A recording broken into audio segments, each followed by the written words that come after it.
Hello, hello everyone. എല്ലാവർക്കും സുഖാണെന്ന് വിശ്വസിക്കുന്നു.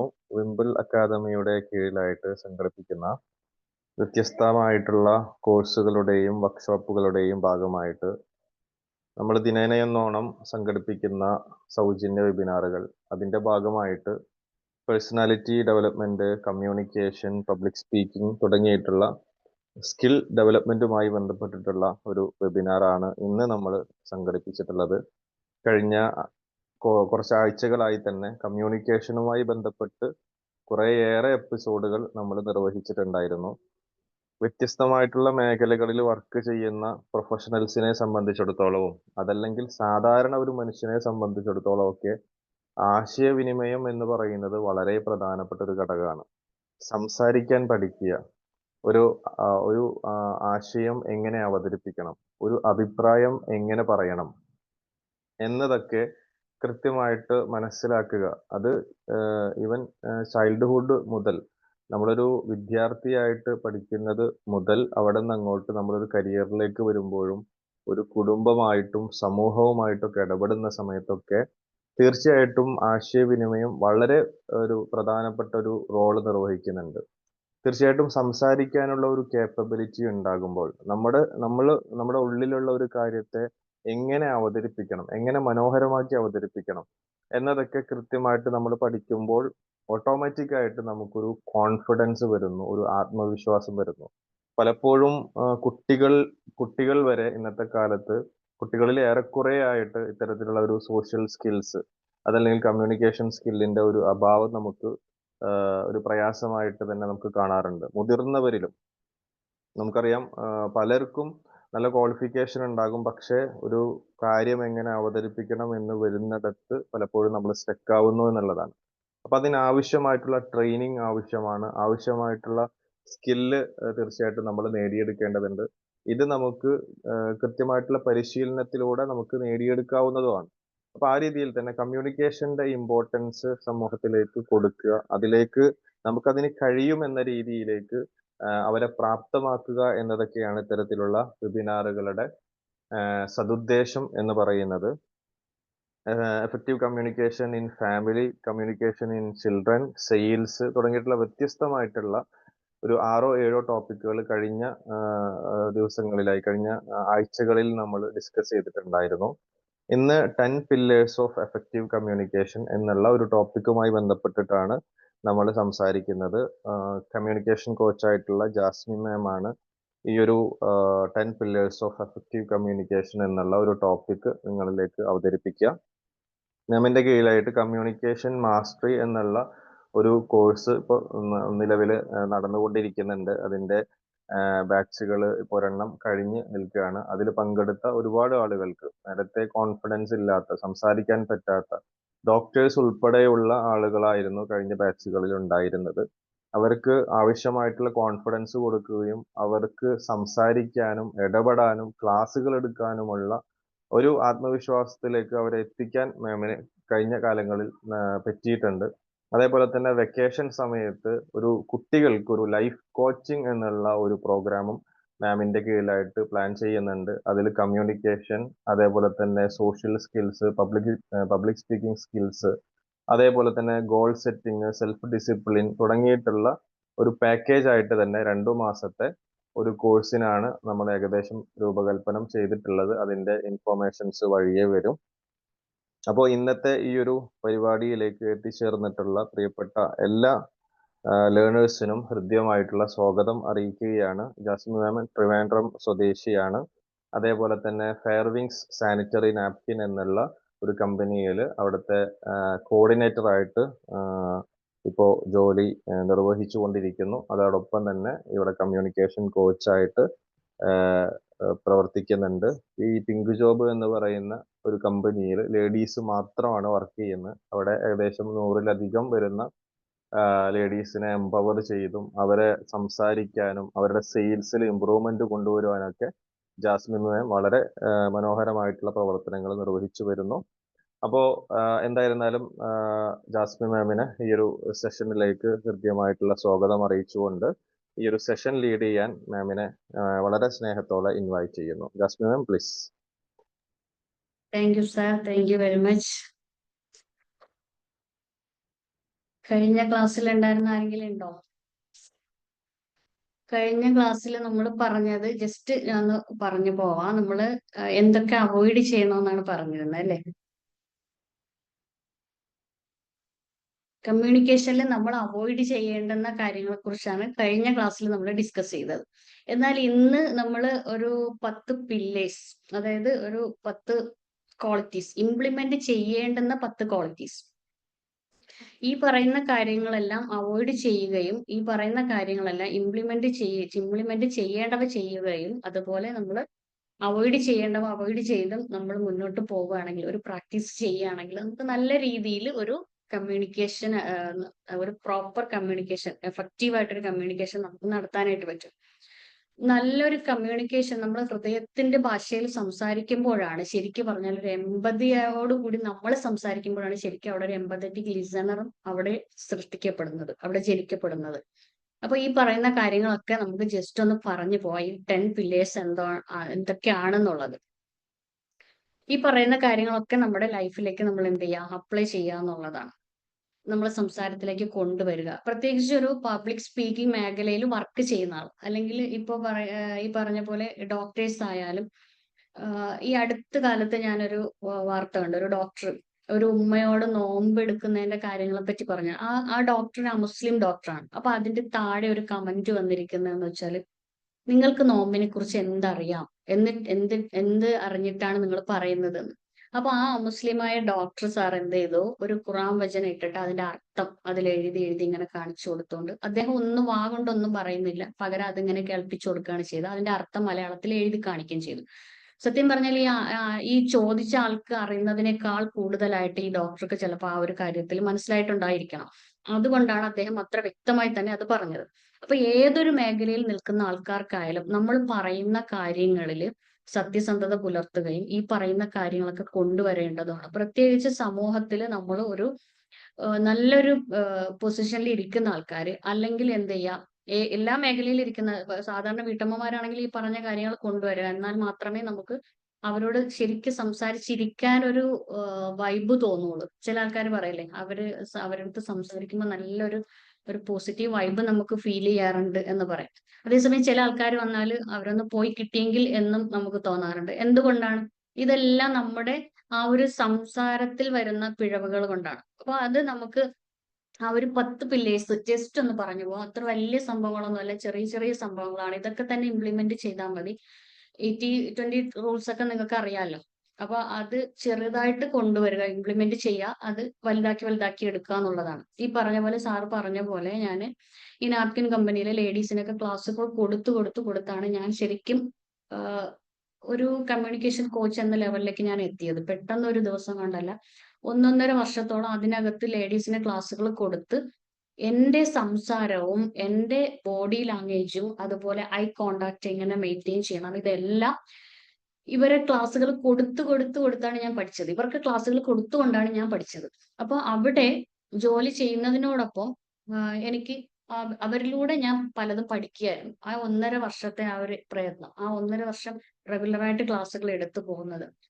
അതിനുശേഷം സാറിന്റെ ട്രെയിൻ ദ ട്രെയിനർ കോഴ്സ് എടുത്തു. അതിലൂടെ കുറെ കാര്യങ്ങൾ പഠിച്ചതിന് ശേഷം പിന്നെ ഈ ന്യൂസുകൾ കാണുക, അതുപോലെ ഈ ഡിബേറ്റുകൾ കേൾക്കുക. അത് ആരുടേതെന്നൊന്നുമില്ല, എല്ലാ ഡിബേറ്റുകളും. കാരണം ചാനൽ ചർച്ചകളിൽ വരുന്ന ഡിബേറ്റുകൾ കാണുക, അതിൽ വരുന്ന മോശവും നല്ലതുമായ കാര്യങ്ങൾ നമ്മൾ മനസ്സിലാക്കിയിട്ട് അതിൽ പാടില്ലാത്ത കാര്യങ്ങൾ, ഇന്ന ഇന്ന കാര്യങ്ങൾ നമ്മൾ ഒഴിവാക്കണം, ഇന്ന ഇന്ന കാര്യങ്ങൾ നമ്മൾ പഠിക്കണം എന്ന് മറ്റുള്ളവർക്ക് പറഞ്ഞു കൊടുക്കാൻ വേണ്ടിയിട്ട് ഇപ്പോഴും അത്തരത്തിലുള്ള ഡിബേറ്റുകളൊക്കെ കാണുന്നുണ്ട്, പഠിക്കുന്നുണ്ട്. അപ്പൊ ഒരു കാര്യവും നമ്മൾ പഠിക്കാൻ ഇറങ്ങിത്തിരിച്ചാൽ അത് ഒരു കടൽ പോലെ ഇങ്ങനെ പരന്ന് കിടക്കുകയാണ്. എത്ര ആയാലും നമ്മൾ പഠിച്ചാൽ തീരാത്തൊരു കാര്യമാണ്. പ്രത്യേകിച്ച് ഈ കമ്മ്യൂണിക്കേഷൻ മേഖലയിലൊക്കെ ഇറങ്ങി ചെന്നപ്പോൾ പെട്ടെന്ന് ഒരു ദിവസം കൊണ്ടൊന്നും നമുക്കൊരു കോഴ്സ് റെഡിയാക്കി കൊണ്ടുവരാൻ പറ്റുന്നില്ല. അതിന്റെ ബോഡി ലാംഗ്വേജിൽ തന്നെ നമ്മൾ പലതും പഠിക്കാനുണ്ട്. അപ്പൊ ഇപ്പോഴും പഠിച്ചുകൊണ്ടിരിക്കുന്നതേ ഉള്ളൂ. ക്ലാസ്സുകൾ എടുക്കുന്നതിനോടൊപ്പം തന്നെ ഒരുപാട് കാര്യങ്ങൾ ഇതിനെപ്പറ്റി വീണ്ടും വീണ്ടും റിസർച്ച് ചെയ്തുകൊണ്ടിരിക്കുകയാണ്.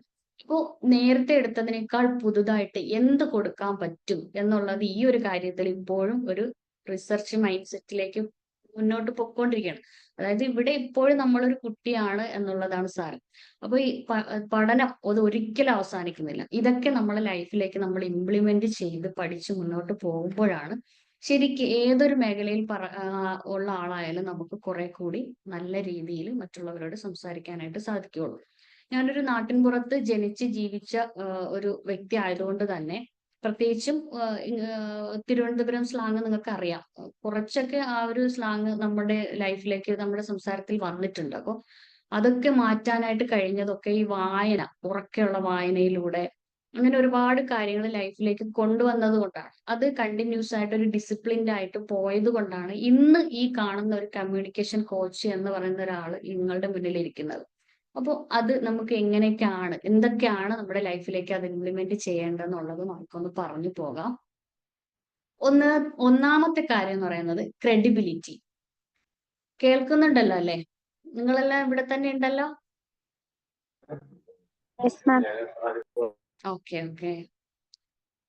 ആരെയും കാണുന്നില്ല. അതുകൊണ്ട് നിങ്ങൾ കാണുന്നെങ്കിലും മുഖത്ത് നോക്കിയിട്ട് നിങ്ങളുടെ ആ ഒരു എക്സ്പ്രഷൻ കാണുമ്പോൾ നമുക്ക് മനസ്സിലാവും കേൾക്കുന്നുണ്ടോ ഇല്ലേ എന്നുള്ളത്. ഇതിപ്പോ ഞാന് അങ്ങ് സംസാരിച്ചു പോവാണ്. എന്താണ് ഏതാണെന്നൊന്നും അറിയുന്നില്ല. ഓക്കെ. എന്തായാലും ജസ്റ്റ് നിങ്ങളൊന്ന് ചോദിക്കുമ്പോൾ ഒന്ന് മറുപടി പറയാൻ ശ്രമിക്കുക കേട്ടോ. ഫ്രീ ആയിട്ടിരിക്കുന്നവര്. ഓക്കെ. അപ്പൊ ഫസ്റ്റ് വൺ നമ്മൾ ക്രെഡിബിലിറ്റി എന്ന് പറയുന്നത്. ക്രെഡിബിലിറ്റി എന്ന് പറയുമ്പോൾ നമ്മൾ സംസാരിക്കാൻ തുടങ്ങുമ്പോൾ ഇപ്പൊ പ്രാസംഗികരായാലും ഒരു പബ്ലിക് സ്പീക്കിംഗ് മേഖലയിലേക്ക് പോകുന്ന ആളായാലും അല്ലെങ്കിൽ നമ്മൾ ഒരു ജോബിലേക്ക് പ്രവേശിച്ചു കഴിഞ്ഞാലും ഇല്ലെങ്കിൽ ഒരു എന്താണ് സെയിൽസിലേക്ക് പോകുന്ന ആളായാലും ഏത് മേഖലയായാലും നമ്മൾ അത്യാവശ്യം സംസാരിക്കേണ്ട ഒരു മേഖലയായിട്ട് ബന്ധപ്പെടുന്ന ഒരു ജോലിയിലേക്കാണ് നമ്മൾ പോകുന്നതെങ്കിൽ അവിടെ ക്രെഡിബിലിറ്റി എന്ന് പറയുന്നത് അത്യാവശ്യമായ ഒരു കാര്യമാണ്. വിശ്വാസ്യത, അത് നമ്മുടെ സംസാരത്തിൽ നിന്ന് തന്നെ അവർക്കത് മനസ്സിലാവണം. അപ്പൊ അത്രയും വിശ്വാസയോഗ്യമായ കാര്യങ്ങൾ മാത്രമേ നമ്മൾ അത്രയ്ക്കും നമ്മൾ എന്ത് ചെയ്യണം, അത് മനസ്സിലാക്കി വേണം നമ്മൾ സംസാരിക്കാൻ വേണ്ടിയിട്ടുള്ളത്. ഒരു പബ്ലിക് സ്പീക്കിങ്ങിനാണ് പോണെങ്കിൽ നമ്മൾ ഇത്തരം കാര്യങ്ങൾ, നമ്മൾ പറയാൻ പോകുന്ന കാര്യങ്ങൾ മറ്റുള്ളവർ വിശ്വാസയോഗ്യമാക്കാനുള്ള ആ ഒരു എന്താണ്, അത് നമ്മൾ പഠിച്ചിട്ട് വേണം പോകാനായിട്ട്. അതിന്റെ താഴെ കുറെ പോയിന്റുകൾ പറയുന്നുണ്ട്. അപ്പൊ അത് വെച്ചിട്ട് നമുക്കത് മനസ്സിലാക്കാൻ പറ്റും എങ്ങനെയാണ് ആ ഒരു ക്രെഡിബിലിറ്റി നമ്മൾ കൊണ്ടുവരേണ്ടത് എന്നുള്ളത്. സ്റ്റെപ്പ് ബൈ സ്റ്റെപ്പ് ആയിട്ട് പറഞ്ഞു പോവാം. അപ്പോൾ അത് സ്വീകാര്യത ഉണ്ടായിരിക്കണം അതിൽ നമ്മൾ പറയുന്ന കാര്യങ്ങളിൽ. നമുക്ക് തന്നെ വിശ്വാസയോഗ്യമായ കാര്യങ്ങൾ മാത്രമേ നമ്മൾ അവിടെ സംസാരിക്കാനായിട്ട് പാടുള്ളൂ.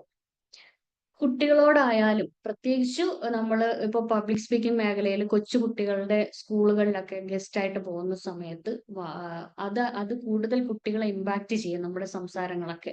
അവര് ചിലതൊക്കെ അവര് ചിലപ്പോൾ മൈൻഡിലേക്ക് എടുക്കാനുള്ള ഒരു ടെൻഡൻസി ഉണ്ട്. അപ്പൊ അവിടെ വിശ്വാസയോഗ്യമായ കാര്യങ്ങളെ പറ്റി മാത്രം സംസാരിക്കാനായിട്ട് നമ്മൾ ശ്രമിക്കുക എന്നുള്ളതാണ്. അപ്പൊ അത്രയ്ക്ക് നമ്മൾ പ്രിപ്പയർഡ് ആയിട്ട് വേണം പോവാനായിട്ട്.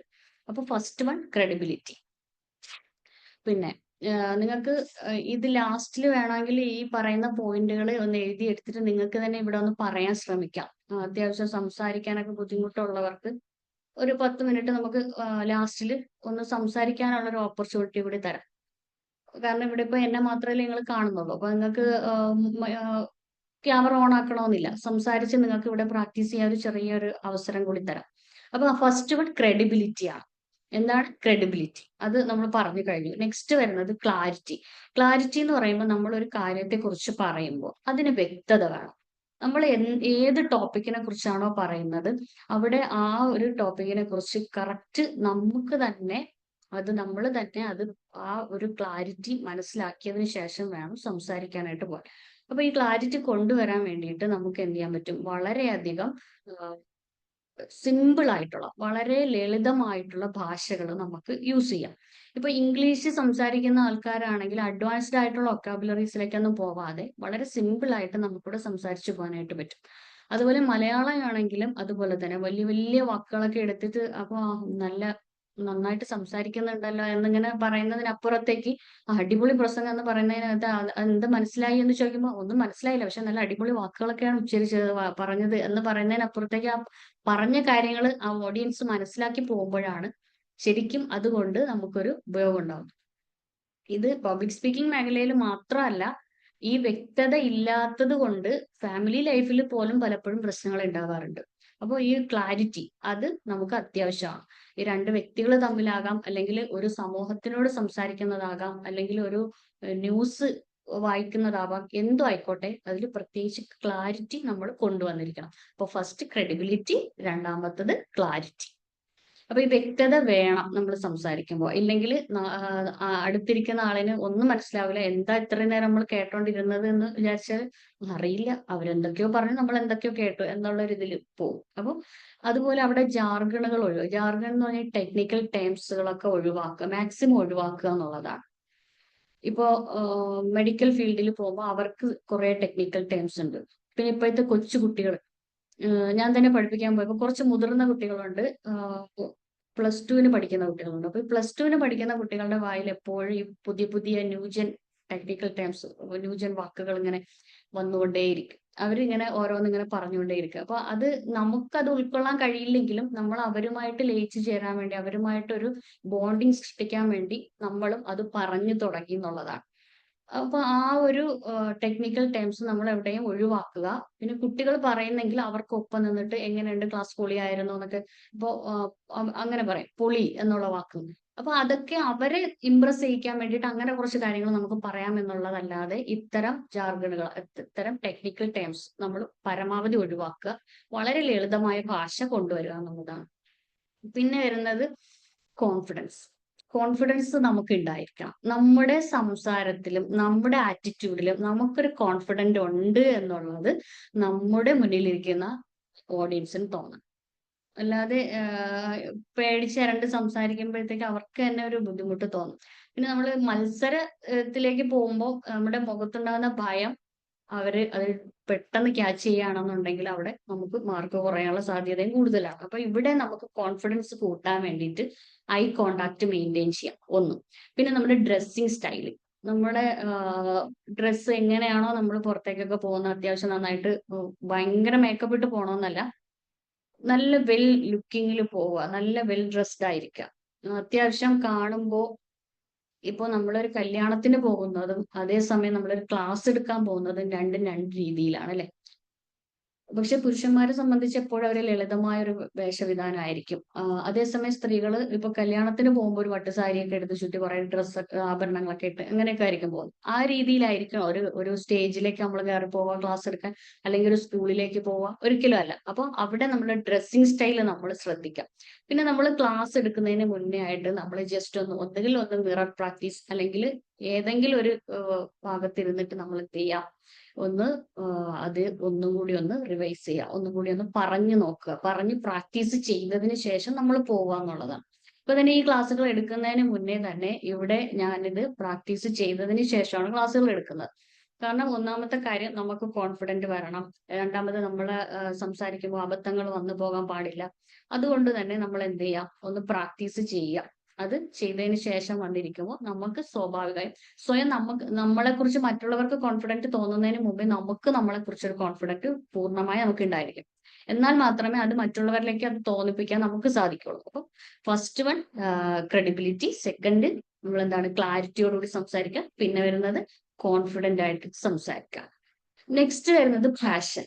നമ്മൾ ഏതൊരു മേഖലയിലാണോ ക്ലാസ് എടുക്കാൻ പോകുന്നത് അതുമായിട്ട് ബന്ധപ്പെട്ട് നമുക്കൊരു പാഷൻ ഉണ്ടായിരിക്കണം, ഒരു അഭിനിവേശം ഉണ്ടായിരിക്കണം. നമുക്ക് ചെയ്യുമ്പോൾ ആത്മസംതൃപ്തിയോടുകൂടി മടുക്കാതെ നമ്മൾ ചെയ്യണം. അതിന് ഒരു ഉത്സാഹഭരിതമായിട്ട് നമ്മൾ ചെയ്യണം. ഇപ്പൊ ക്ലാസ് എടുക്കുന്ന സമയത്ത് നമ്മൾ ഇപ്പൊ എല്ലാം കൂടി വായിക്കുന്ന ഫസ്റ്റ് ക്രെഡിബിലിറ്റി, രണ്ട് ക്ലാരിറ്റി, മൂന്ന് അങ്ങനെയൊക്കെ പറഞ്ഞിട്ട് ഇങ്ങനെ ഉറങ്ങി സംസാരിച്ചാൽ കേൾക്കുന്നവർക്ക് ഒരു സുഖം ഉണ്ടാവില്ല, പറയുന്ന ആൾക്കും ഒരു സുഖം ഉണ്ടാവില്ല. എന്തോ പറഞ്ഞു എന്തോ കേട്ടു അങ്ങ് പോയി. അതിനപ്പുറത്തേക്ക് വളരെ ഉത്സാഹഭരിതമായിട്ട് നമ്മൾ വെൽ ഡ്രസ്ഡ് ആയിട്ട് ഈ പറഞ്ഞ പോലെ കോൺഫിഡന്റ് ആയിട്ട് നല്ല രീതിയിൽ ക്ലാരിറ്റിയോട് കൂടി ആ ഒരു വിശ്വാസയോഗ്യമായിട്ട് പാഷനായിട്ട് സംസാരിക്കുമ്പോഴാണ് അത് കൂടുതൽ നമുക്ക് ഹൃദ്യമാകുന്നത്, കേൾവിക്കാരിൽ കൂടുതൽ ഹൃദ്യമാകുന്നത്. അടുത്തത് ഒരു ഇമോഷണൽ കണക്ഷനാണ്. അഞ്ചാമത്തെ പോയിന്റ് വരുന്നത് ഇമോഷണൽ കണക്ഷൻസ്. അതായത് ഈ സംസാരിക്കുന്ന വ്യക്തിയും അതുപോലെ കേൾക്കുന്ന ആൾക്കാരും തമ്മിൽ ഒരു കണക്ഷൻസ് കീപ്പ് ചെയ്യാം. ആ ഒരു കണക്ഷൻസ് കീപ്പ് ചെയ്യുമ്പോഴാണ് ശരിക്കും പറഞ്ഞാല് നമുക്ക് ആ ഇമോഷണൽ കണക്ഷൻസ് ഇതാക്കാൻ വേണ്ടിട്ട് ഇപ്പൊ കുട്ടികൾക്കാണ് ക്ലാസ് എടുക്കുന്നതെങ്കിൽ ഒരു കഥ പറയട്ടെ എന്നൊക്കെ പറഞ്ഞ് നമുക്ക് തുടങ്ങാം, കൊച്ചു കുട്ടികളാണെങ്കിൽ. അപ്പൊ അവർക്ക് കഥ കേൾക്കാൻ ഇഷ്ടമാണ്. പിന്നെ അത്യാവശ്യം നന്നായിട്ട് പാടാനൊക്കെ കഴിവുള്ള ആൾക്കാരാണെങ്കിൽ പാടി കുട്ടികളെ കയ്യിലെടുക്കാൻ പറ്റും. പിന്നെ എന്തെങ്കിലുമൊക്കെ ആക്ടിവിറ്റികൾ കൊടുത്തിട്ട് അവരെ നമുക്ക് കൂടുതൽ കണക്ട് ചെയ്യാനായിട്ട് പറ്റും. ഈ ഒരു ഇമോഷണൽ ആ ഒരു മാനസികമായിട്ടുള്ളൊരു അടുപ്പം മനസ്സുകൊണ്ട് അവരിലേക്ക് അടുക്കുക എന്നുള്ളതാണ്. അപ്പൊ അവരോട് നമ്മൾക്കൊരു ലാളിത്യം ഉണ്ടായിരിക്കണം. സംസാരിക്കുന്ന ആൾക്കാരോട് നമുക്കൊരു സ്നേഹം, ഒരു ബഹുമാനം ഒക്കെ ഉണ്ടായിരിക്കണം. അതല്ല ഇപ്പൊ ഞാനാണ് ഇവിടെ സ്പീക്കർ, നിങ്ങൾ കേൾവിക്കാരാണ് എന്നുള്ള രീതിയിൽ ഇരിക്കാതെ നമ്മൾ തമ്മിൽ ഇപ്പോ ഈ പറയുന്ന കാര്യങ്ങളിൽ തന്നെ ഒരുപാട് കാര്യങ്ങൾ ചിലപ്പോൾ നിങ്ങൾക്ക് പറയാനുണ്ടാവും, നിങ്ങളിലൂടെ നമുക്ക് പഠിക്കാനുണ്ടാവും, നമ്മളിലൂടെ നിങ്ങൾക്കും പഠിക്കാനുണ്ടാവും. രണ്ടുപേരും ഒരേ ലെവലിൽ നിൽക്കുന്ന ആൾക്കാരാണ് എന്നുള്ള മൈൻഡ് സെറ്റോടുകൂടി ഇരിക്കുക. അല്ലാതെ ഈ പോവുക, മസിൽ പിടിച്ച് നിൽക്കുക, സംസാരിക്കുക, തിരിച്ചു വരിക എന്നതിനപ്പുറത്തേക്ക് ആ ഒരു ബോണ്ടിങ്, ആ ഒരു ഇമോഷണൽ കണക്ഷൻസ് കീപ്പ് ചെയ്ത് കൊണ്ടുപോവുകയാണെങ്കിൽ കുറെ കൂടി ഹൃദിസ്ഥമാകും നമ്മുടെ സംസാരം. പ്രത്യേകിച്ച് കുട്ടികൾക്കൊക്കെ ക്ലാസ് എടുക്കുന്ന സമയത്ത് കുറെ കൂടി നമ്മൾ ആ ഒരു ലെവലിൽ സംസാരിക്കുമ്പോഴാണ് കുട്ടികൾക്ക് നമ്മളോടൊരു ഇഷ്ടം തോന്നുന്നത്. അപ്പോൾ ഇമോഷണൽ കണക്ഷൻസ് എന്തൊക്കെയാണ് നമ്മൾ പറഞ്ഞത്? ക്രെഡിബിലിറ്റി, അതുപോലെ ക്ലാരിറ്റി, അതുപോലെ കോൺഫിഡൻസ്, പാഷൻ, ഇമോഷണൽ കണക്ഷൻ. ഏതെങ്കിലും വിട്ടുപോകുന്നെങ്കിൽ, കിട്ടാതെ വരുന്നെങ്കിൽ പറയണം കേട്ടോ. നെറ്റ് ഒക്കെ കട്ടായിട്ട് എന്തെങ്കിലും ഏതെങ്കിലും പോയിന്റ് വിട്ടുപോകുന്നെങ്കിൽ ചോദിക്കണേ. Next one engagement. മാം, അതായത് കോൺഫിഡന്റ് കഴിഞ്ഞിട്ട് ഒരു പോയിന്റ് പറഞ്ഞില്ലായിരുന്നോ? അതേതായിരുന്നു? പാഷൻ. പാഷൻ. അത് കഴിഞ്ഞ ഇമോഷണൽ കണക്ഷൻ അല്ലേ? ആ, ഓക്കെ, താങ്ക് യു. അപ്പൊ ഈ ഇമോഷണൽ നമ്മൾ എൻഗേജ്മെന്റ് എന്ന് പറയുമ്പോൾ കുട്ടികൾക്കൊക്കെ ക്ലാസ് എടുക്കുന്ന സമയത്ത് നമ്മൾ ഒരേപോലെ കാര്യങ്ങൾ ഇങ്ങനെ പറഞ്ഞു പോകാതെ അവരെ കൂടി എൻഗേജ്മെന്റ്, ആ ഒരു പങ്കാളിത്തത്തിലേക്ക് കൊണ്ടുവരാം. നമ്മൾ സംസാരിക്കുന്നതിന്റെ ഇടയിൽ ക്വസ്റ്റ്യൻസ് ഒക്കെ ചോദിച്ചിട്ട് വളരെ ഫണ്ണായിട്ടുള്ള ക്വസ്റ്റ്യൻസ് ഒക്കെ ചോദിക്കാം. പിന്നെ ഇപ്പൊ ഇടയ്ക്ക് ടീച്ചേഴ്സ് തന്നെ ക്ലാസ്സുകളൊക്കെ എടുക്കുന്ന സമയത്ത് കുട്ടികൾ ഉറക്കം തോന്നുമ്പോൾ പാട്ടൊക്കെ പാടി അവരെ ഇംപ്രസ് ചെയ്യുന്നില്ലേ കുട്ടികളോടൊക്കെ. അതുപോലെ മുതിർന്നവരോടായാലും ആൾക്കാർക്ക് കഥകളൊക്കെ കേൾക്കാൻ ഇഷ്ടമായിരിക്കും. അപ്പൊ അങ്ങനെയൊക്കെ ഉള്ള കാര്യങ്ങൾ അവരോട് പറഞ്ഞ് അവരെ കൂടി നമ്മൾ ഇതിലേക്ക് എൻഗേജ്മെന്റ് ചെയ്യിപ്പിക്കുന്ന രീതിയിൽ സംസാരിക്കുമ്പോഴാണ് കുറച്ചുകൂടി അതിന് ഒരു സ്വീകാര്യത വരുന്നത്. അത് നമ്മളൊന്ന് ശ്രദ്ധിക്കുക എന്നുള്ളതാണ്. എൻഗേജ്മെന്റ് ഇപ്പൊ തന്നെ നിങ്ങളോട് ചോദിച്ചില്ലേ, മനസ്സിലായോ, ഏതെങ്കിലും ഒക്കെ വിട്ടുപോകുന്നെങ്കിൽ പറയണം എന്നുള്ളത്. അല്ലാതെ വെറുതെ ഇങ്ങനെ സംസാരിച്ചു പോകുന്നത് കൊണ്ട് വലിയ കാര്യമൊന്നുമില്ല. ഇപ്പൊ തന്നെ ഇതിനകത്ത് നമുക്ക് കാണാൻ പറ്റുന്നില്ലെങ്കിൽ കൂടിയും കേൾവിക്കാരുണ്ടല്ലോ എന്നുള്ളൊരു സന്തോഷത്തോടു കൂടിയാണ് നമ്മൾ ഇവിടെ നിന്ന് സംസാരിക്കുന്നത്, അല്ലെ? അപ്പോൾ ആ ഒരു കണക്ഷൻസ് നമുക്ക് വേണം, ആ ഒരു എൻഗേജ്മെന്റ് നമുക്ക് വേണം. നിങ്ങൾ ഇവിടെ കേൾക്കുന്നുണ്ട് എന്നുള്ള ആ ഒരു വിശ്വാസം, അല്ലെ? പിന്നെ വരുന്നത് പെർസ്യൂസിനെസ്. അത് പെർസ്യൂസിനെസ് എന്ന് പറയുമ്പോൾ അതിന്റെ ഒരു കറക്റ്റ് മലയാളം മീനിങ്, നമ്മളിപ്പോ ഒരു തർക്കഭാവമുള്ള ഒരു കാര്യം, തർക്ക സ്വഭാവമുള്ള ഒരു കാര്യത്തെ നമ്മൾ പറഞ്ഞ് പ്രതിഫലിപ്പിക്കുന്ന, അതായത് പ്രഭാവം, അങ്ങനെ എന്തോ ഒരു മീനിങ് ആണ് മലയാളത്തിന്റെ അതിന്റെ മീനിങ് വരുന്നത്. കറക്റ്റ് പറഞ്ഞാല് ഒരു തർക്ക വിഷയം, അതായത് ഇപ്പൊ സ്റ്റാറ്റിസ്റ്റിക്സ് ഒക്കെ നമ്മൾ പറയുന്ന സമയത്ത്, ഇപ്പൊ കണക്കുകൾ പറയുന്ന സമയത്ത്, ഇപ്പൊ എന്താണ് ഈ അടുത്തിടെ വന്ന ചാനൽ ചർച്ചകളിൽ വന്ന ഇപ്പൊ ലഹരിയുടെ ഉപയോഗം, അല്ലെങ്കിൽ ആത്മഹത്യാ നിരക്ക്, ഇതൊക്കെ കണക്കുകൾ പറയുന്ന സമയത്ത് നമ്മൾ ഇന്ന രാജ്യത്തെക്കാൾ ഈ വർഷം ഇത്ര ശതമാനം കൂടുതലാണ് എന്നൊക്കെ പറയുമ്പോൾ അതിന് വ്യക്തമായൊരു കണക്ക് നമുക്ക് വേണം. നമ്മൾ എവിടെയെങ്കിലും കേട്ടിട്ട് എവിടെയെങ്കിലും അങ്ങോട്ടും ഇങ്ങോട്ടും പറയാതെ അതിന് കറക്റ്റ് എവിഡൻസ് നമ്മുടെ കയ്യിൽ തന്നെ വേണം. എന്നാൽ മാത്രമേ നമ്മളത് പറയാൻ നിൽക്കാവൂ. അതുപോലെ ഏതെങ്കിലും ഒരു ക്ലാസ് എടുക്കുന്ന സമയത്ത്, ഇപ്പൊ ഹെൽത്തിനെ കുറിച്ച് ക്ലാസ് എടുക്കുന്ന സമയത്ത് ഇത്ര മിനിറ്റിന് ഇത്ര ക്യാൻസർ രോഗികൾ മരിക്കുന്നുണ്ട്, അതുകൊണ്ട് നമ്മളിപ്പോ ഫുഡിനെ കുറിച്ച് ക്ലാസ് എടുക്കുന്ന സമയത്ത്, ഡോക്ടേഴ്സ് ക്ലാസ് എടുക്കുന്ന സമയത്ത്, ഇങ്ങനെയൊക്കെ സംസാരിക്കുന്ന സമയത്ത് ഈ സ്റ്റാറ്റിസ്റ്റിക്സ്, ഈ കണക്കുകൾ നമ്മൾ പറയുന്ന സമയത്ത് നമുക്ക് വ്യക്തമായിട്ടുള്ള രേഖ നമ്മുടെ കയ്യിൽ വേണം. അത് തർക്കിച്ച് ജയിക്കാൻ ഉള്ള ഒരു കഴിവിനെയാണ് ഈ പെർസ്യൂസീനെസ് കൊണ്ട് ഉദ്ദേശിക്കുന്നത്. അപ്പൊ അത് കറക്റ്റ് നമ്മളുടെ കയ്യിൽ തന്നെ ആ ഒരു കണക്ക് ഉണ്ടായിരിക്കണം. അതായത് വെറുതെ ഒരു കണക്ക് കൊണ്ടുവരികയല്ല. ഇപ്പൊ തന്നെ ചില ആൾക്കാർ സംസാരിക്കുന്നതിന് നിങ്ങൾക്ക് പോയി സെർച്ച് ചെയ്താൽ അറിയാൻ കഴിയുമെന്ന് അവർ ഉറപ്പ് പറയുന്നുണ്ട്. ആ ഉറപ്പ് എവിടെയെങ്കിലും പോയി ഇവർ സെർച്ച് ചെയ്ത് കഴിഞ്ഞാൽ അത് കൃത്യമായിട്ട് ഈ കണക്ക് ഇവർക്ക് കിട്ടത്തക്ക രീതിയിൽ ആ തെളിവോടുകൂടി അതിനെ തർക്കിച്ച് അവരോട് സംസാരിച്ച് മനസ്സിലാക്കിക്കുന്ന ആ ഒരു ഇത്, അല്ലാതെ ഒരു കണക്ക് എടുത്തോണ്ട് വന്നിട്ട് എങ്ങനെയെങ്കിലും പറയാന്നുള്ളതല്ല. ആ കണക്ക് പറയുമ്പോൾ ഒരു പക്ഷെ അവരത് സെർച്ച് ചെയ്യാൻ പോയാൽ അവിടെ നമ്മൾ ക്ലാസ് കഴിഞ്ഞ് പോയിട്ടായിരിക്കും ചിലപ്പോൾ സെർച്ച് ചെയ്യുന്ന, എങ്കിൽ കൂടിയും അദ്ദേഹം പറഞ്ഞ കണക്ക് ശരിയല്ലല്ലോ എന്നൊരു തോന്നൽ അവർക്ക് വരാൻ പാടില്ല. പിന്നെ കുട്ടികളോടാകുമ്പോൾ, പ്രത്യേകിച്ച് പഠിക്കുന്ന കുട്ടികളോടാകുമ്പോൾ ഒരിക്കലും അത്തരത്തിലുള്ള തെറ്റായ പ്രചരണങ്ങൾ, തെറ്റായ കണക്കുകൾ കൊടുക്കാനും പാടില്ല. അവിടെ നമ്മൾ കറക്റ്റ് ശ്രദ്ധിക്കണം. ആ കറക്റ്റ് കണക്കും കാര്യങ്ങളും നമ്മളിൽ ഉണ്ടായിരിക്കണം. അല്ലാതെ നമുക്ക് തോന്നുന്ന ഒരു കണക്കങ്ങ് പറയുകയല്ല ചെയ്യേണ്ടത്. അപ്പൊ ഇപ്പൊ തന്നെ ഈ നാപ്കിന്റെ കേസിൽ ക്ലാസ്സുകൾ എടുക്കുന്ന സമയത്ത് സെർവിക്കൽ ക്യാൻസർ വന്നിട്ട് 80% സ്ത്രീകൾ മരണപ്പെടുന്നുണ്ടെന്നൊരു കണക്ക് കിട്ടി. അപ്പൊ അതിനെപ്പറ്റി കൂടുതൽ പഠിക്കാൻ ശ്രമിച്ചപ്പോൾ ശരിയാണ്, 80% എന്നുള്ളത് അതിൽ കൂടുതൽ വരുന്നുണ്ട്. ഇപ്പോ സെർവിക്കൽ ക്യാൻസറിന്റെ മെയിൻ കാരണങ്ങൾ നമ്മൾ ഈ പറഞ്ഞതുപോലെ നമ്മൾ ഉപയോഗിക്കുന്ന വസ്ത്രധാരണങ്ങൾ, അതുപോലെ നമ്മൾ ഉപയോഗിക്കുന്ന വില കുറഞ്ഞ ഡ്രസ്സുകൾ, അതുപോലെ നമ്മൾ ഉപയോഗിക്കുന്ന ഫുഡ്, അങ്ങനെ തുടങ്ങി പല കാരണങ്ങൾ കൊണ്ടും ഈ സെർവിക്കൽ ക്യാൻസർ സ്ത്രീകളിൽ കൂടുതലായിട്ട് കണ്ടുവരികയാണ്. പണ്ടത്തെ സിസ്റ്റം അല്ല ഇപ്പോ, ലൈഫ് സ്റ്റൈൽ മാറി. പിന്നെ പലതരത്തിലുള്ള അസുഖങ്ങൾ ഈ സെർവിക്കൽ ക്യാൻസറിലോട്ട് കൊണ്ടുപോകുന്ന ഒരു അവസ്ഥയൊക്കെ കണ്ടുവരുന്നുണ്ട്. അപ്പൊ അതിനെപ്പറ്റി കൂടുതൽ പഠിച്ചപ്പോൾ അതും ഒരുപാട് പഠിക്കാനുണ്ട്. ഒരു കാര്യത്തെക്കുറിച്ച് തന്നെ പഠിക്കാൻ തുടങ്ങിയപ്പോൾ പിന്നെ ലേഡീസ് മാലിന്യം ഏറ്റവും കൂടുതൽ പുറന്തള്ളുന്ന മാലിന്യങ്ങളെ കുറിച്ച് കണക്കുകൾ എടുത്തു നോക്കിയപ്പോഴും അതും പഠിച്ചപ്പോഴും ശരിയാണ്, ഈ പറയുന്ന ഈ ക്ലാസ്സുകൾ കേട്ട് പോയപ്പോഴത്തേക്ക് അതൊന്ന് സെർച്ച് ചെയ്യണമെന്ന് തോന്നി സെർച്ച് ചെയ്തപ്പോൾ ശരിയാണ്, ആ പറയുന്ന കാര്യങ്ങൾ ഒരുപാട് നമുക്ക് അതിനകത്ത് ആ കണക്കുകൾ തന്നെ പഠിക്കാനുണ്ട്. ഇത്ര ശതമാനം എന്ന് പറഞ്ഞിട്ട് നമുക്കത് കണക്കുകൾ ഗവൺമെന്റ് തന്നെ കൊടുത്തിരിക്കുന്ന കണക്കുകൾ നമുക്ക് സെർച്ച് ചെയ്ത് എടുക്കാനായിട്ട് പറ്റും. വെബ്സൈറ്റിലും മറ്റൊക്കെ അവരുടെയൊക്കെ വെബ്സൈറ്റിൽ ഇതുമായിട്ട് ബന്ധപ്പെട്ട വെബ്സൈറ്റിൽ കയറുമ്പോൾ നമുക്ക് അതിന്റെ കണക്കുകൾ കൃത്യമായിട്ട് കിട്ടും. അപ്പൊ ആ കൃത്യതയോടുകൂടി പറയുന്ന ഒരു അവസ്ഥയാണ് എന്താണ്, ആ കണക്കുകൾ കൃത്യമായി പറഞ്ഞ് തർക്കിച്ച് ജയിക്കാനുള്ള ആ ഒരു ഇത്. അത് തർക്കവിഷയം വരുമ്പോഴാണ്, അതായത് ഇപ്പൊ ഡിബേറ്റുകളിൽ വരുമ്പോഴോ ചാനൽ ചർച്ചയിൽ വരുമ്പോഴാണ് ആ തർക്കിച്ച് ജയിക്കുന്ന ആ ഒരു ഇതുണ്ടാവുന്നത്. പക്ഷെ കുട്ടികളോട് നമ്മൾ ക്ലാസ് എടുക്കുന്ന സമയത്ത് അവിടെ തർക്കമല്ല വരുന്നത്, പകരം കറക്റ്റ് കണക്കുകൾ അവരെ പറഞ്ഞ് ബോധ്യപ്പെടുത്തുന്ന ഒരു അവസ്ഥയാണ് വരുന്നത്. ആ ഒരു ബോധ്യപ്പെടുത്താനുള്ള ആ കഴിവ്, ആ തർക്കിച്ച് ജയിക്കാനുള്ള ഒരു കഴിവ്, അതാണ് പെർസ്യൂസിനസ് എന്ന് പറയുന്നത്. തർക്കശാസ്ത്രങ്ങളെല്ലാം തെളിവിന്റെ അടിസ്ഥാനത്തിലായിരിക്കണം എന്നുള്ളതാണ്. പിന്നെ വോയിസ് മോഡുലേഷൻ എന്ന് പറയുമ്പോൾ നമ്മളിപ്പോ പ്രസംഗം ഇപ്പൊ തുടങ്ങുമ്പോൾ തന്നെ ആദരണീയരായ സ്റ്റേജിലിരിക്കുന്ന ബഹുമാനപ്പെട്ട വ്യക്തികൾ എന്നൊക്കെ പറയും വളരെ സാവകാശമാണ് നമ്മൾ തുടങ്ങുന്നത്. എന്നിട്ട് ആവേശഭരിതമാകുന്ന സ്ഥലങ്ങളിൽ കുറെ കൂടി വോയിസ് കൂട്ടി പറയാം. പിന്നെ ചില സമയങ്ങളിൽ വോയിസ് താഴ്ത്തി പറയേണ്ടത് വോയിസ് താഴ്ത്തി പറയാം. പിച്ച് കുറെ ലോ പിച്ചിൽ പറയേണ്ടത് അങ്ങനെ പറയാം, ലോ പിച്ചിൽ പറയേണ്ടത് അങ്ങനെ പറയാം, കുറെ കൂടി ഹൈ വോളിയത്തിൽ പറയേണ്ടത് അങ്ങനെ പറയാം.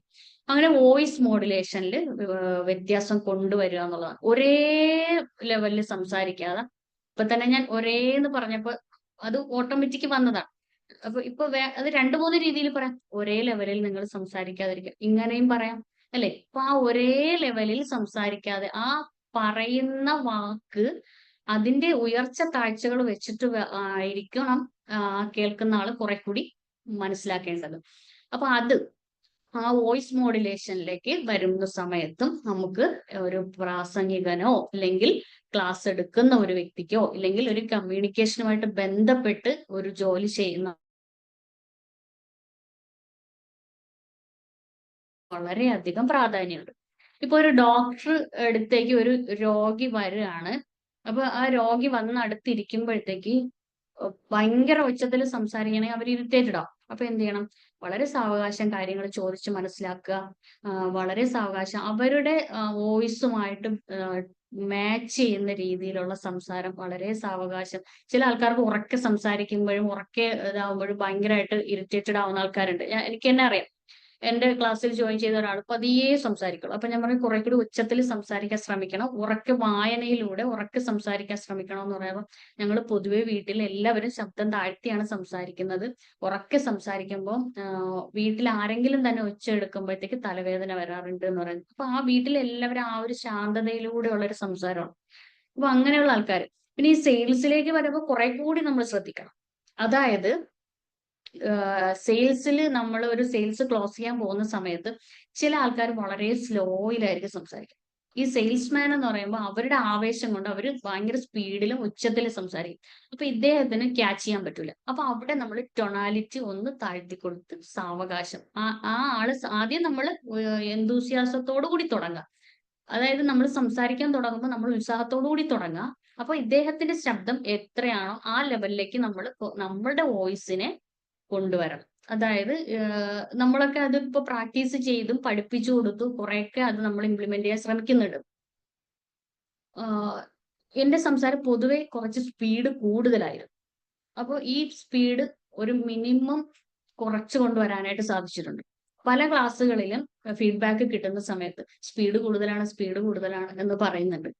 അപ്പൊ സ്പീഡ് കുറയ്ക്കാൻ, അത് ബോധപൂർവം സ്പീഡ് കുറച്ചു കൊണ്ടുവന്നിട്ട് അത് ഇപ്പോ ഓട്ടോമാറ്റിക്കലി വലിയ സ്പീഡ് ഇല്ലാത്ത രീതിയിൽ സംസാരിക്കാനായിട്ട് ശ്രമിക്കുന്നുണ്ട്.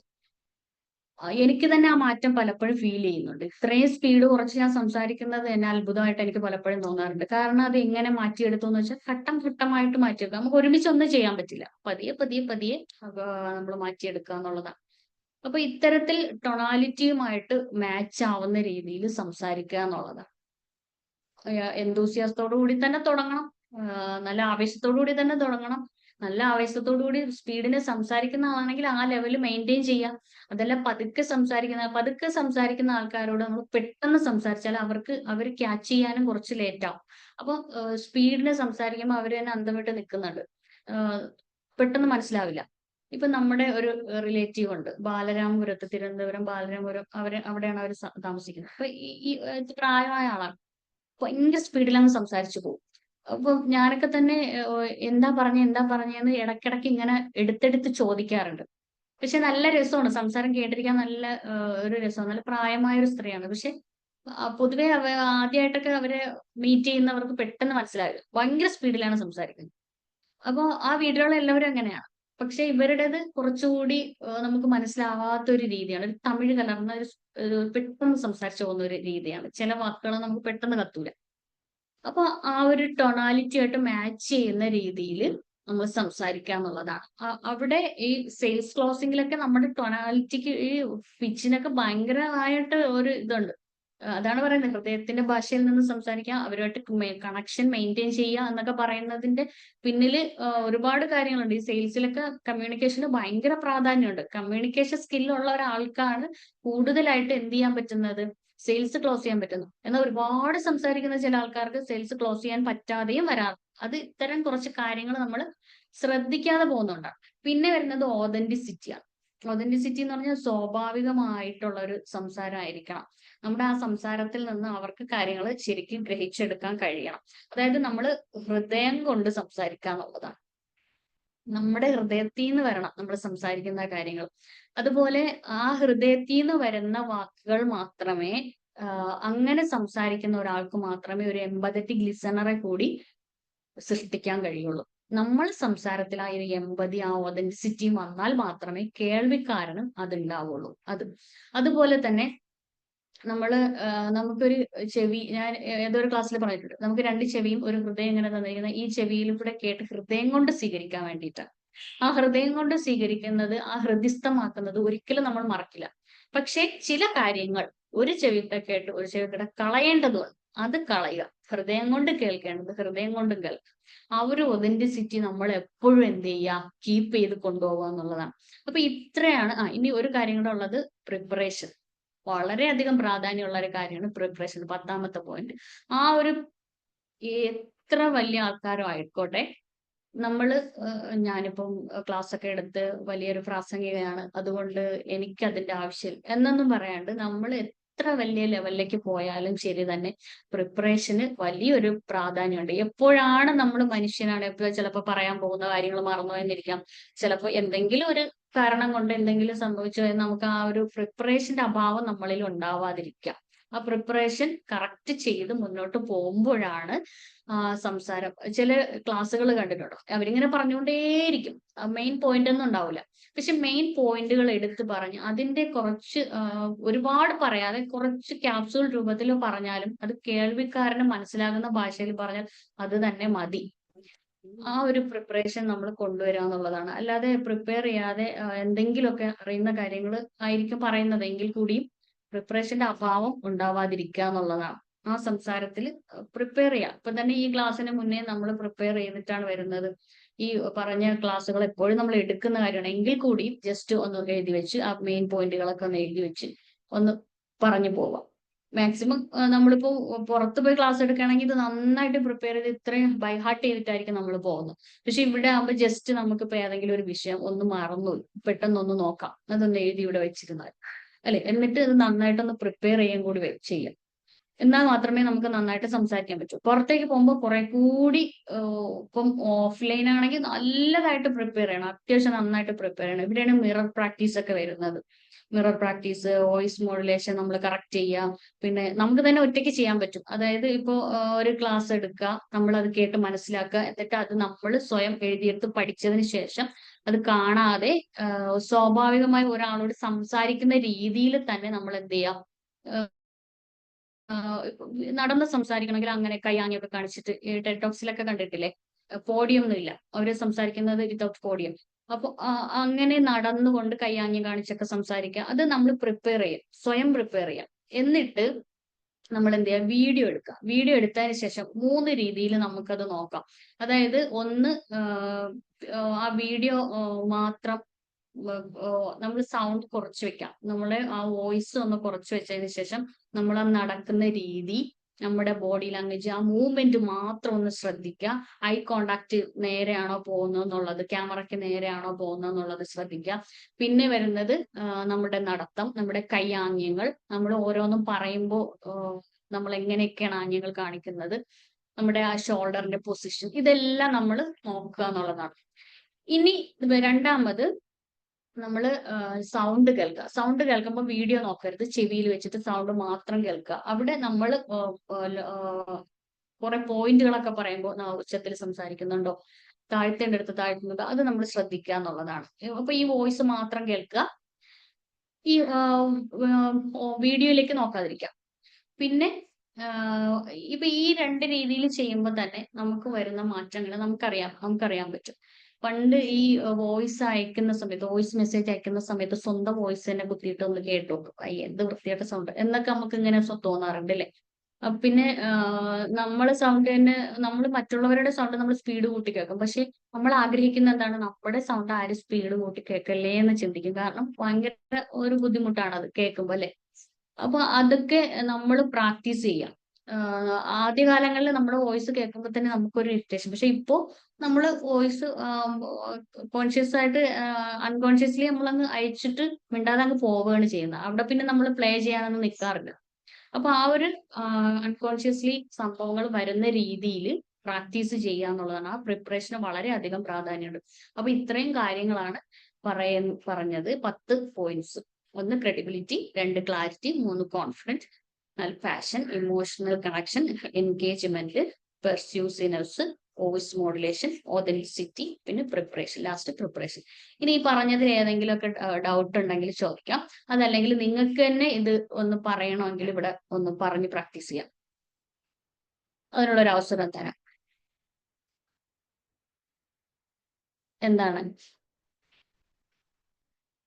അഭിപ്രായങ്ങളൊക്കെ പറയൂ. മാം ഓതൻസിറ്റി ഒന്നുകൂടി പറയാവോ? ഒതന്റിസിറ്റി എന്ന് പറഞ്ഞാൽ നമ്മൾ പറയുന്ന കാര്യങ്ങൾ സ്വാഭാവികമായിട്ട് സംസാരിക്കുന്ന കാര്യങ്ങളായിരിക്കണം. ഒരു പ്രാസംഗികനാണെങ്കിലും കേൾക്കുന്നവരിൽ അവർ വിശ്വാസ്യത കൊടുക്കുക, സ്വാഭാവികമായ അതായത് ഒരു എന്താ പറയാ, നമ്മൾ കേൾക്കുമ്പോൾ നമുക്കൊരു വിശ്വാസ്യത വരണം, ഒരു സ്വീകാര്യത വരണം. അതിനൊക്കെ ഒരു സ്വാഭാവികമായ ഒരു പ്രാസംഗികനാവുക എന്നുള്ളതാണ്.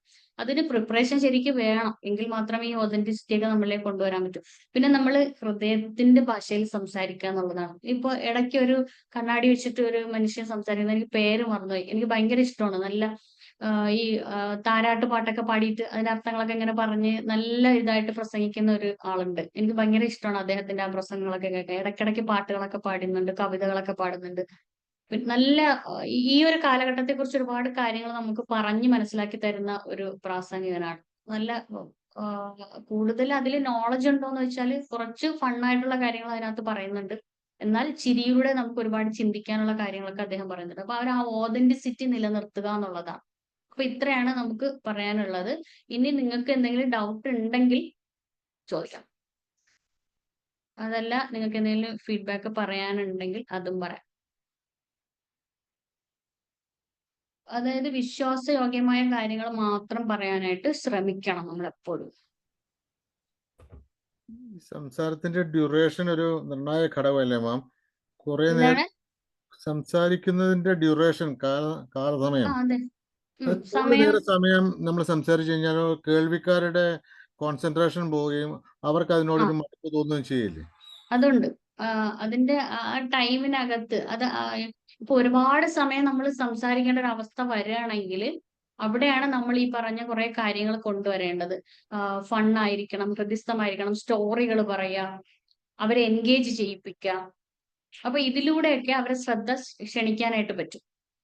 പ്രത്യേകിച്ച് കുട്ടികളാവുമ്പോഴത്തേക്ക് നമ്മുടെ ഡ്രസ്സിങ് ഒക്കെ നല്ല വെൽ ഡ്രസ്സിങ് ആയിരിക്കണം. പോകുമ്പോൾ തന്നെ അവർക്ക് നമ്മളോടൊരു മതിപ്പ് തോന്നണം. പിന്നെ നമ്മളുടെ ആംഗ്യഭാഷയിലൂടെ അവർക്ക് കൂടുതൽ ഒരു നമ്മളോടൊരു മതിപ്പ് തോന്നണം. പിന്നെ കുട്ടികൾക്ക് ക്ലാസ് എടുക്കുന്ന സമയത്ത് നമ്മൾ പ്രത്യേകം ശ്രദ്ധിക്കണം. ഒരിക്കലും ഒരു ഡോക്ടർ എന്നോട് പറഞ്ഞതാണ്, അദ്ദേഹം ക്ലാസ് എടുത്തിട്ട് എങ്ങനെയുണ്ട് എന്ന് ചോദിച്ചു. അപ്പൊ ക്ലാസ് എങ്ങനെയുണ്ടെന്ന് ചോദിച്ചപ്പോഴത്തേക്ക് പെട്ടെന്ന് മറുപടി പറയാണ്, വെറുപ്പിക്കലായിരുന്നു മാഷേ.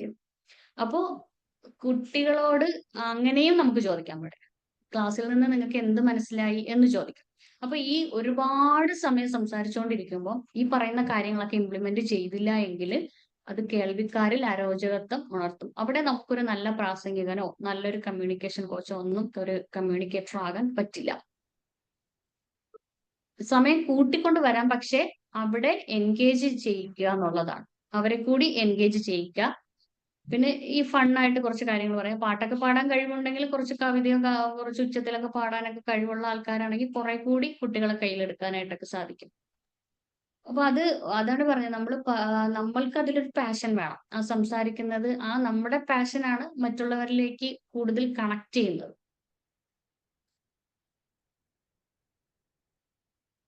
ഒരുപാട് നന്നായിട്ട് സംസാരിക്കാൻ അറിയാത്തവര്, ജനങ്ങളെ കയ്യിൽ എടുക്കാൻ അറിയാത്ത ആൾക്കാരാണെങ്കിൽ കൂടുതൽ സംസാരിക്കാതിരിക്കുന്നതായിരിക്കും ബുദ്ധി.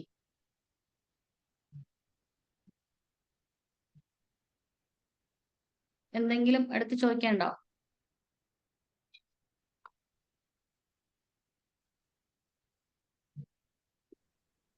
ഹായ് മാം, നല്ല ക്ലാസ് ആയിരുന്നു. കുറെ പോയിന്റ്സ് ഒക്കെ കിട്ടി. ഇതുവരെ അറിയില്ലാത്ത കുറെ കാര്യങ്ങളൊക്കെ കിട്ടി. പിന്നെ ജസ്റ്റ് കമ്മ്യൂണിക്കേഷൻ എന്താന്നല്ലാതെ എഫക്റ്റീവ് കമ്മ്യൂണിക്കേഷന്റെ ഇത്രയും ഡീപ്പായിട്ടുള്ള ഒരു ക്ലാസ് ആദ്യമായിട്ടാണ് കിട്ടണത്. നല്ല ക്ലാസ് ആയിരുന്നു, എനിക്കിഷ്ടായി. Thank you ma'am. ആദില എന്നല്ലേ പേര്? Thank you Jacob sir. നേരത്തെ ക്വസ്റ്റ്യൻ ചോദിച്ചില്ലേ? സാർ എന്ത് ചെയ്യാണ്? ജേക്കബ് സാർ എന്ത് ചെയ്യാണ്?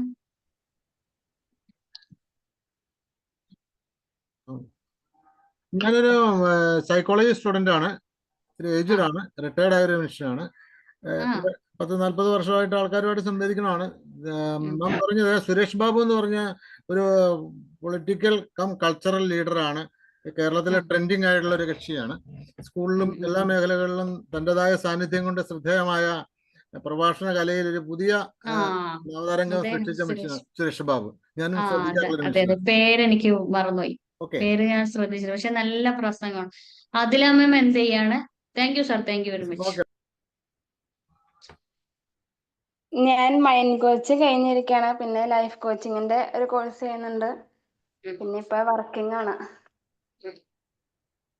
ഓക്കെ, എന്തായാലും താങ്ക് യു. ഇത്രയും സമയം എന്നെ കേട്ടിരുന്നല്ലോ, അത് തന്നെ വളരെ സന്തോഷം. ഒരുപാട് പേരെ കാണുന്നുണ്ട്. ചിലപ്പോൾ സംസാരിക്കാൻ ബുദ്ധിമുട്ടുള്ളവരുണ്ടാവാം, എന്തെങ്കിലും അത്യാവശ്യമായിട്ടൊക്കെ. എന്നാലും കഴിയുന്നവരൊക്കെ ഒന്ന് ലൈവിൽ വരിക, സംസാരിക്കുക. കമ്മ്യൂണിക്കേഷൻ എന്ന് പറയുമ്പോൾ നമ്മൾ ഒരാൾ മാത്രം സംസാരിച്ചുകൊണ്ടിരുന്ന നല്ലൊരു കമ്മ്യൂണിക്കേഷൻ അവിടെ ജനിക്കില്ല. നിങ്ങൾക്ക് തന്നെ ഈ പോയിന്റുകളെ കുറിച്ച് പറയാം. കൂടുതൽ ഇതിലേക്ക് ഇംപ്ലിമെന്റ് ചെയ്യാട്ടോ ഒരുപാട് കാര്യങ്ങൾ. Ramseena, thank you Ramseena. Thank you മാം. എന്റെ പേര് സ്മിത.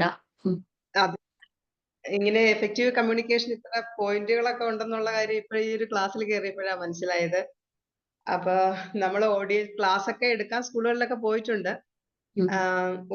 ഓഡിയൻസിനെയും കുട്ടികളെയും പരമാവധി മാക്സിമം ഇന്ററാക്ട് ചെയ്യിപ്പിക്കാറുണ്ട്. എന്നാൽ ഇങ്ങനെ ഒരു സ്റ്റെപ്പ് ബൈ സ്റ്റെപ്പ് ആയിട്ട് ഇനിയുള്ള ക്ലാസ്സുകൾ എടുക്കുമ്പോൾ ഇത് വളരെ നന്നായിട്ട് പ്രയോജനപ്പെടും. കാരണം ഇനി ഒരു ക്ലാസ് പ്രിപ്പയർ ചെയ്യുമ്പോൾ ഇങ്ങനെ നമുക്ക് പ്രിപ്പയർ ചെയ്ത് പ്രാക്ടീസ് ചെയ്തിട്ട് പോവാലോ.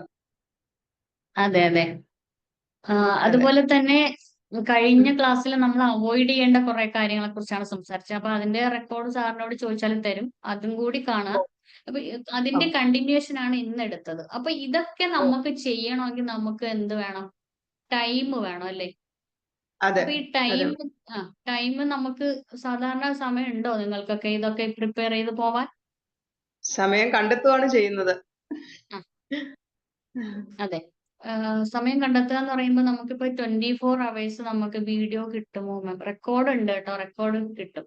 അപ്പൊ റെക്കോർഡ് നമുക്ക് എവിടെ സാറിന്റെ അടുത്ത് നിന്നാണോ വാങ്ങിക്കുക? അതോ സാറിന്റെ ചോദിച്ചാൽ തരും. സാറിന്റെ ആ ചോദിച്ചാൽ തരും. അതിന് കഴിഞ്ഞ ക്ലാസ് ഉണ്ട്, പിന്നെ സെയിൽസിൽ എങ്ങനെ കമ്മ്യൂണിക്കേറ്റ് ചെയ്യണമെന്നുള്ളതുണ്ട്, പിന്നെ കുട്ടികളോട് എങ്ങനെ ചെയ്യണമെന്നുണ്ട്. അത് ഒരുപാട് ക്ലാസ്സുകൾ നമ്മൾ ഇതിനിടയ്ക്ക് എടുത്തിട്ടുണ്ട്, ഫ്രീ കോഴ്സ് തന്നെ എടുത്തിട്ടുണ്ട്. അപ്പൊ ഇതെല്ലാം യൂട്യൂബിൽ ക്ലാസ് ലിങ്ക് ആയിട്ടും കിട്ടും, യൂട്യൂബിൽ ഉണ്ടെന്ന് തോന്നുന്നു. ഏതൊക്കെയാ ഞാൻ ശ്രദ്ധിച്ചിട്ടില്ല, സാറിനോട് ചോദിച്ചാൽ കിട്ടും. ഇപ്പൊ ഇത് ഓക്കെ. നമ്മുടെ തന്നെ കമ്മ്യൂണിക്കേഷന്റെ ഇതുണ്ട് കേട്ടോ. സാറിനോട് ചോദിച്ചാൽ അതിന്റെ ലിങ്ക് തരും, കമ്മ്യൂണിക്കേഷന്റെ ക്ലാസ് ലിങ്ക് ഉണ്ട്. അപ്പൊ ഈ പറഞ്ഞ പോയിന്റുകൾ നമ്മൾ ഇപ്പൊ പ്രസംഗ പരിശീലനം എന്നൊക്കെ പറഞ്ഞു കൊടുക്കുന്നുണ്ടല്ലോ ആൾക്കാർ ഒരുപാട്. ഇതിലൊക്കെ ഈ സാധനങ്ങളൊക്കെ തന്നെയാണ് അവർ ഇംപ്ലിമെന്റ് ചെയ്യിക്കുന്നത്.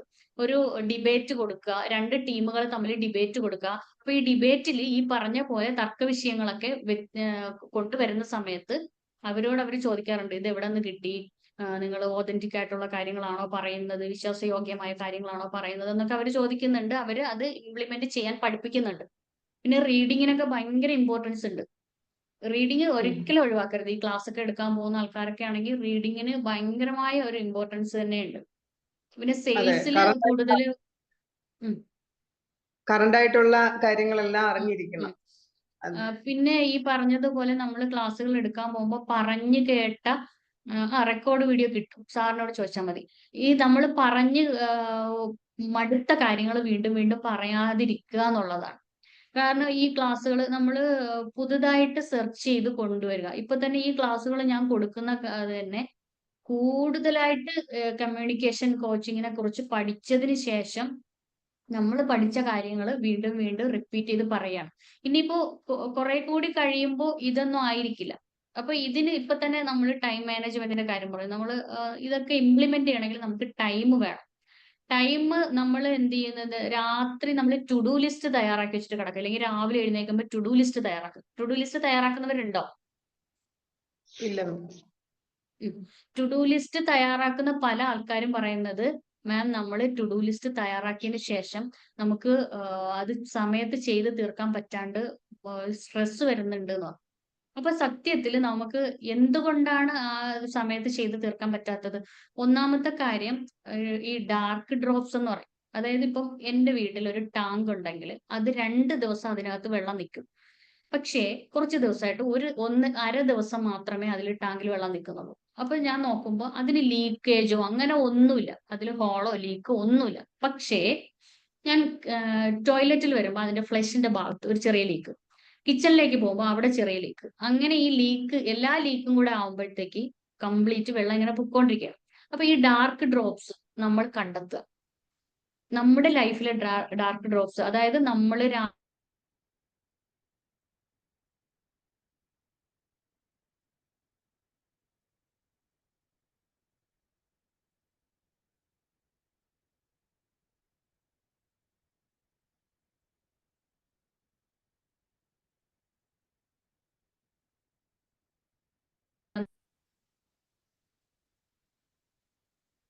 കണക്ഷൻ ചെറുതായിട്ടൊന്ന് കിട്ടി. ഇപ്പൊ ഓക്കെ അല്ലേ? Okay okay. അപ്പോ ഈ കുട്ടികൾ ഇങ്ങനെ കറങ്ങി നടക്കുമ്പോ അങ്ങനെ, പിന്നെ ഇവരുടെ പിറകെ നമ്മൾ പോകുമ്പോ, പിന്നെ ഇവര് ബുക്ക് രാത്രി ചിലപ്പോ പറക്കി വെക്കില്ല. അങ്ങനെയൊക്കെ വരുമ്പോൾ ഇവര് പിറകെ നടന്നൊക്കെ അപ്പൊ ഈ രാത്രി തന്നെ നമ്മൾ എന്ത് ചെയ്യണം, ഒന്ന് ജസ്റ്റ് ഒന്ന് മൈൻഡിലെങ്കിലും ഇന്ന ദിവസം ഇന്നതൊക്കെ ഉണ്ടാക്കാം എന്നുള്ളത് എഴുതി വെക്കാം. അത് എഴുതി വെക്കുമ്പോൾ സത്യത്തിൽ നമ്മൾ ഈ സമയം പോകുന്ന കുറെ അനാവശ്യമായ നിമിഷങ്ങൾ ഉണ്ടാവും നമ്മുടെ ലൈഫിൽ. ഈ സ്നൂസ് ചെയ്യുന്നത്, അതുപോലെ കുറച്ചു നേരം അവിടെ കിടന്നിട്ട് എഴുന്നേക്കാന്ന് പറഞ്ഞിട്ട് കിടക്കുന്നത്, പിന്നെ ചിലർക്ക് ഉച്ച ഉറക്കം, അനാവശ്യമായിട്ടുള്ള ഉറക്കം, പിന്നെ ആവശ്യമില്ലാതെ അവിടെ ഇവിടെയൊക്കെ പോയിരുന്ന് എന്തെങ്കിലുമൊക്കെ ചെയ്യുക, പിന്നെ ഒരു ഉപയോഗമില്ലാത്ത കാര്യങ്ങളിൽ ശ്രദ്ധ കൊടുക്കുക, കൂടുതൽ മൊബൈൽ ഫോൺ കാണുക, അങ്ങനെ കുറെ ഡാർക്ക് ഡ്രോപ്സുകളുണ്ട്. ഇതാണ് ഒരു ദിവസം ഈ 24 hours നമുക്ക് മതിയാവാതെ വരുന്നത്. പക്ഷെ 24 മണിക്കൂർ എന്ന് പറയുന്നത് നമുക്ക് ഒരു വിജയിക്കണം എന്നൊരു മനുഷ്യനെ സംബന്ധിച്ചിടത്തോളം അത് വളരെ അത്ര മതി. 24 മണിക്കൂർ നമുക്ക് അധികമാണ് അല്ലേ? പക്ഷെ ഈ ഡാർക്ക് ഡ്രോപ്സ് നമ്മൾ കണ്ടെത്തുക ഒന്നാമത്തെ കാര്യം. രണ്ടാമത് നമ്മൾ എന്ത് ചെയ്യുക, ടു ഡു ലിസ്റ്റ് തയ്യാറാക്കുന്നതിന് പകരം നോട്ട് ടു ഡു ലിസ്റ്റ് തയ്യാറാക്കുക. അതായത് 6 മണി മുതൽ 5 മണി 5 മണി മുതൽ 6 മണി വരെ പഠിത്തം, അത് കഴിഞ്ഞ് 6 മണി മുതൽ 7 മണി വരെ കുളിക്കല്, ഹോംവർക്ക് ചെയ്യല് എന്നൊക്കെ പറഞ്ഞ് നമ്മൾ ഇത്ര മണിക്കൂറിനകത്ത് ഇത്ര ഇത് ചെയ്യുന്നു എന്നതിന് പകരം നമ്മൾ എഴുതുക. ഇപ്പോ രാവിലെ 5 മണിക്ക് ശേഷം ഉറങ്ങില്ല. ചിലര് നമസ്കരിക്കാൻ പള്ളിയിലൊക്കെ പോയിട്ട് വന്നിട്ട് പിന്നെ ഒരു ഉറക്കമുണ്ട്. അപ്പൊ ആ ഒരു ഉറക്കം ഒഴിവാക്കുക. പിന്നെ മൊബൈൽ അനാവശ്യമായിട്ട് 10 മണി വരെ എൻ്റെ അടുക്കള ജോലിക്കിടയിൽ ഞാൻ മൊബൈൽ തൊടില്ല എന്നുള്ളൊരു to do list, not to do list, ചെയ്യില്ല എന്നുള്ള കാര്യങ്ങൾ മാത്രം. ഈ അനാവശ്യമായിട്ട് സമയം ചെലവാക്കുന്ന കാര്യങ്ങൾ ചെയ്യില്ല എന്ന് എഴുതി വെക്കുക. എന്നിട്ട് അതിനെ 2 കോളാക്കുക. അത് ചെയ്തിട്ടുണ്ടെങ്കിൽ അവിടെ 0 മാർക്ക് കൊടുക്കുക. അത് നമ്മൾ കറക്റ്റ് കണ്ടിന്യൂ ആയിട്ട് നമ്മൾ ചെയ്ത് പോവുകയാണെങ്കിൽ, ഇപ്പൊ മൊബൈൽ നോക്കില്ല, 10 മണി വരെ മൊബൈൽ നോക്കില്ല, എന്റെ കറക്റ്റ് 10 മണിയാകുമ്പോൾ എന്റെ കിച്ചൺ എനിക്ക് ക്ലോസ് ചെയ്യണം എന്നാണ് ഞാൻ ഉദ്ദേശിക്കുന്നത്. അപ്പൊ 10 മണി വരെ ഞാൻ മൊബൈൽ നോക്കില്ല. നോക്കിയിരിക്കുമ്പോഴാണല്ലോ സമയം പോകുന്നത്. അപ്പോൾ അവിടെ 10 മണി വരെ മൊബൈൽ നോക്കിയിട്ടില്ലെങ്കിൽ അവിടെ നമ്മൾ 10 മാർക്ക് കൊടുക്കുക. ഇവിടെ അതല്ല നമ്മൾ ചെയ്തിട്ടുണ്ടെങ്കിൽ നമ്മൾ 0 മാർക്ക് കൊടുക്കുക. അപ്പൊ ഏറ്റവും കൂടുതൽ ഏതാണ് കിട്ടുന്നത് നോക്കുക. മൈനസ് പോയിന്റ് ആണോ പ്ലസ് പോയിന്റ് ആണോ എന്ന് നോക്കുക. ഇതൊരു ഒരാഴ്ച നമ്മൾ ചെയ്യുക. ഇത് ഒരാഴ്ച ചെയ്തതിന് ശേഷം പിന്നെ ടു ഡു ലിസ്റ്റിലേക്ക് വരിക. അപ്പൊ ഇത്രയും കാര്യങ്ങൾ നമ്മളിൽ നിന്ന് കുറെ അവോയ്ഡ് ചെയ്തിട്ടുണ്ടാവും. പിന്നെ ഇംപ്ലിമെന്റ് ചെയ്യേണ്ട കുറെ കാര്യങ്ങൾ, ഇപ്പൊ റീഡിങ് ആയാലും അത് എപ്പോഴും റീഡ് ചെയ്യാതെ, ഇപ്പൊ ഞാനൊക്കെ നൈറ്റില് 10:30 11:30 ഇതിനിടയ്ക്കായിരിക്കും അരമണിക്കൂർ നോട്ട്സ് ഒക്കെ നോക്കുന്നത്. അപ്പൊ ആ ഒരു സമയം കറക്റ്റ് ആ ഒരു സമയത്ത് തന്നെ ചെയ്തു പോവുക. എക്സർസൈസ് ചെയ്യുന്നെങ്കിലും അത് കറക്റ്റ് ഒരു ടൈമിൽ ചെയ്യാം. രാവിലെ ചെയ്ത് ഉച്ചയ്ക്ക് ചെയ്ത്, ഒരു ദിവസം രാവിലെ ചെയ്തു പിറ്റേന്ന് ഉച്ചയ്ക്ക് ചെയ്ത്, അങ്ങനെ ചെയ്യാതെ ഒരേ സമയത്ത് ചെയ്യാം. അപ്പോൾ ഒരാഴ്ച ഈ സംഭവം ചെയ്തിട്ട് ഈ നോട്ട് ടു ഡു ലിസ്റ്റ് തയ്യാറാക്കിയിട്ട് പിന്നെയാണ് നമ്മൾ ഇതിൽ നിന്ന് ഓക്കെ ആയതിനു ശേഷം ഒരു 2 ആഴ്ച കഴിഞ്ഞ് നമ്മൾ ടു ഡു ലിസ്റ്റ് തയ്യാറാക്കുക. ഇത്ര മണിക്കൂർ ഇത്ര സംഭവം ചെയ്യും എന്നുള്ളത് അത് എഴുതി തയ്യാറാക്കി കറക്റ്റ് ഡിസിപ്ലിൻഡ് ആയിട്ട് പോവോ. ഈ 24 hours നമുക്ക് കറക്റ്റ് വേണ്ടി വരും. നമുക്ക് മതിയായി വരും. നമ്മൾ കുറെ അനാവശ്യമായിട്ട് ഇതിലൊക്കെ പോകുന്നത് കൊണ്ടാണ് നമുക്ക് പറ്റാതെ വരുന്നത്. ഇപ്പൊ സാറ് തന്നെ നമുക്ക് കുട്ടികൾക്ക് വേണ്ടിയിട്ട് കോഴ്സ് കൊടുക്കാൻ പറഞ്ഞു, അതിന്റെ മൊഡ്യൂളെല്ലാം തയ്യാറാക്കിയത് കറക്റ്റ് ഡേറ്റിൽ എനിക്കത് തയ്യാറാക്കി കൊടുക്കാൻ പറ്റി. പക്ഷെ ഇപ്പൊ സാറ് നമുക്ക് കുറച്ച് കാര്യങ്ങളോട് ഇംപ്ലിമെന്റ് ചെയ്താൽ അപ്പൊ അത് കുറെ കൂടി അതിൽ സെർച്ച് ചെയ്യുന്നുണ്ട്, അതിനുള്ള സമയം കിട്ടുന്നുണ്ട്. മനസ്സിലായില്ലേ? ആ ഒരു ടൈം ബൗണ്ട് വെക്കുക, ഒരു ഡെഡ് ലൈൻ വെക്കുക, ആ കറക്റ്റ് ടൈമിനകത്ത് ചെയ്ത് തീർക്കുക.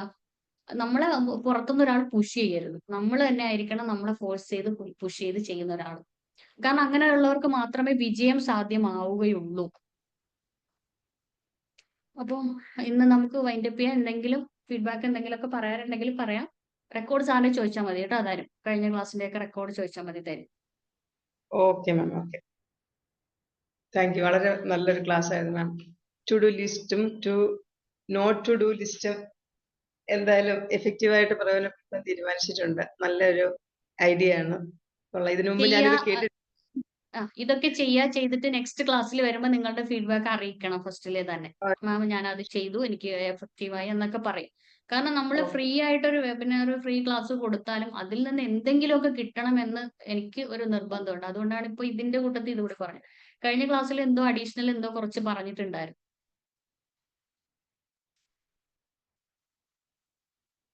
നിങ്ങൾക്ക് എന്തെങ്കിലുമൊക്കെ കിട്ടി എന്ന് അറിയുമ്പോഴാണല്ലോ നമുക്കൊരു സന്തോഷം ഉണ്ടാവുന്നത്. അപ്പൊ നമുക്ക് ഏകദേശം 11 മണി കഴിഞ്ഞ് കാണും അല്ലേ?